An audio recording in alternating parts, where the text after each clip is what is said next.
In just one afternoon, the 450 title fight was turned upside down. I cannot believe what has happened! What a massive shakeup! After 5 consecutive victories, American rider Eli Tomac is facing adversity as he battles with his championship rivals. Frenchman Marvin Musquin. He might just take over the series points lead.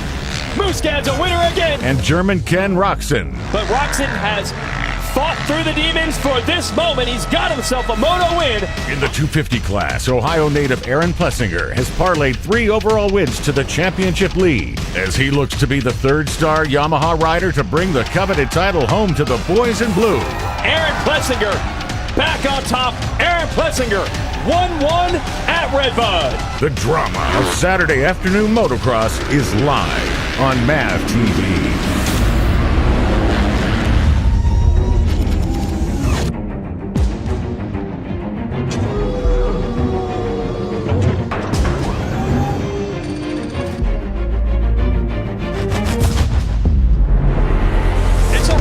That most of the riders circle as one of the favorites of the 2018 Lucas Oil Pro Motocross Championship, the La Crescent Wine and Spirit Spring Creek National. Spring Creek National, let's give you the Lucas Oil race recap of our first 250 moto that was just completed. Aaron Plessinger buried off the start, Joey Savacci with the motorsport.com hold shot, and a bunch of other riders down. Yeah, that first turn, claiming some more victims in 2018, but great start for Savacci. He would want to make the most of that, but it only lasted maybe a half a lap in the slick opening laps. He touched the front end at the bottom of the hill, and that great start goes to waste. Absolutely. So Savacci would end that moto in 10th. Aaron Plessinger starts making moves. He gets to 4th, 3rd, 2nd, and then the lead right here on Jordan Smith. Yeah, that was really a great move, and used that to his advantage throughout that race. Made a couple good passes and managed to get a gap. No one saw him from there. Heel clicking his way to victory with some style. Aaron Plessinger wins first moto here at Millville. Forkner and Smith round out the top 3. Here's the results from this first moto. Jordan Smith, that's his first podium in a moto since the first moto of the 2016 season at Hangtown when he finished runner-up in that one. Justin Cooper does hold off Baccarat for 4th. Hampshire, Alex Martin, Sexton, Nichols, and Savacci rounding out the top 10. That's moto number 1. We'll show you the rest of it. Ferrandis a little disappointing there. Finishes up in 11th.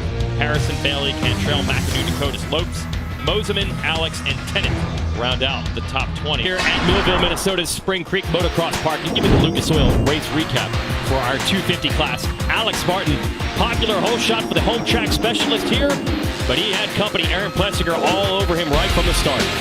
And then Plessinger, his favorite spot on the track. So strong here all day. He was strong everywhere, but in particular this downhill.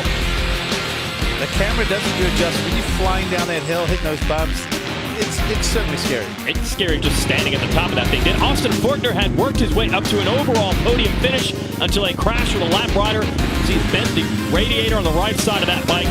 He would end the moto in 18th place. And there goes a shot at the podium for him. That's been far too frequent an occurrence. Meanwhile, no such problems for Plessinger, who goes on to win the race, sweeping both motos today. He also did that at our last race at Redbud. So suddenly the championship picture, which was so wild for the first half of the season, is becoming much more clear in favor of Plessinger because, look, based on those 2 moto wins, the right side column is the championship points scored for the day. Justin Cooper finishes 2nd, Alex Martin 3rd, but huge gap for Plessinger in points. Look at the difference now in points. Alex Martin almost an entire race day behind in the series standings. Plessinger making big moves these last 2 race weekends. Cooper hanging on to 3rd in the points. Musquin, he does have that points lead back. We'll show you all of this with our Lucas Oil race recap. So Roczen's going to nail yet another motorsport.com hole shot. He's been nailing his starts in his comeback this year. Musquin was actually in 2nd early. You see him bouncing off of the berm. But a little error by Marvin opens the door. Yeah, just gets a little too hard on the throttle there. Hits a slick patch. Eli gets a great drive. Eli starts trying to make the most of it. And then Marvin, coming up that last hill, must have got cross-rutted coming out of that corner. Maybe something a little bit similar to what happened earlier. He goes down, loses a spot to Baggett, and most importantly, the points lead. And that proves costly. He finished the race in 4th. Meanwhile, Roczen held up under pressure from Tomac for about 25 minutes. Lap rider gets in his way. That was the opening that Tomac had been looking for. For about 2 laps, Roczen was able to stay with him, and eventually Tomac kept pouring the pressure and pulled away and went on to his 10th moto victory of the season. Here are the results. Baggett, a solid performance in third. That's his third moto podium of the year. Musquin, as mentioned, in fourth. Barsha, Pike. Webb wins that battle with Nicoletti for seventh. Miller, a great ride in the top 10. In ninth, privateer Yamaha man Justin Hill, 10th on the Suzuki. Bloss, 11th. Cunningham, Lacurcio, Bogle, Cooper, top 15. Joey Crown back to 17th behind Masterpole. Gaines, LeMay, and Felix Lopez round out the top 20. At our next race at Washougal, we'll see if Musquin can get it back from him. Here's our Lucas Oil race recap. Musquin takes the early lead from Bogle, and Ken Roxon, who's in the middle, gets Bogle as well. So that was the battle early on. Roxon gave Musquin a pretty good challenge. Yeah, they were close the entire race, but then slowly but surely, ET number one started getting close and then used the inside to make the pass of Roxon. And then, ironically, the pass that got him the lead was a role reversal. Musquin goes to the inside to protect. Eli, so good at this, just carrying that momentum, hard on the throttle, gets a good drive. See you later.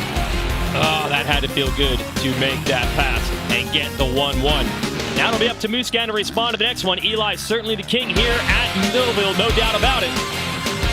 Can Musquin bounce back? What's he got to do now? Try to put this aside? He's doing what he's been doing all year. Keeping the pressure on.